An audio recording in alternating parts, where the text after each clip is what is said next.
In Parashat Shemini, we have the account of the death of the two first sons of Aaron HaKohen.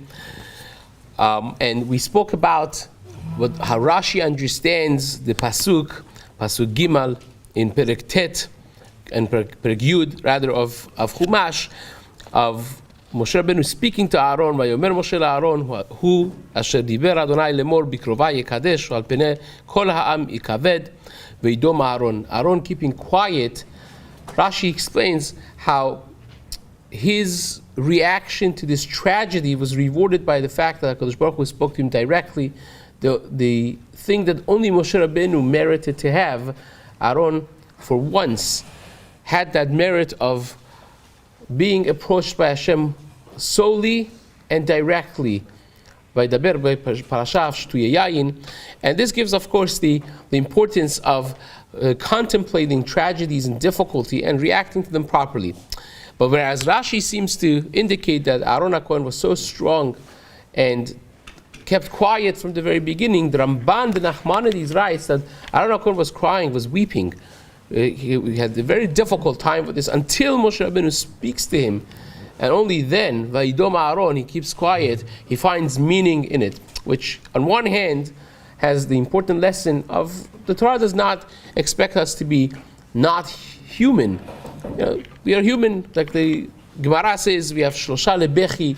Hashem wants us to act like human, to deal with tragedy, with crying, with breaking down, even being normal, so to speak, in that way of going through normalcy of a human being, of 3 days for crying, 7 days of eulogy, 30 days of avelut, going through being a human. That's normal and it's expected and wanted.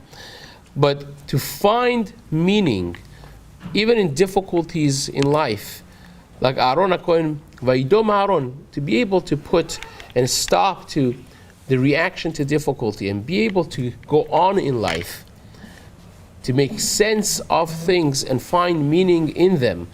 Like Aaron HaKohen here, like the Ramban writes, found meaning in it. Moshe Rabbeinu told him, look, from now people are going to have more reverence of the Mikdash, the way they approach the Mikdash, the way they deal with HaKadosh Baruch Hu, with the respect and reverence that's needed. And that Kiddush Hashem that came from it was a meaning that Aaron HaKohen found in his difficulty and was able to go on with life. Now that by itself is a lesson. That whereas we are human and we deal with ourselves in that way, but at the same time you have to take lesson and messages and find meaning in difficulties in life and be able to go on with that message, being stronger and more meaningful in life. Be'ezrat Hashem, for all of us, have a wonderful day.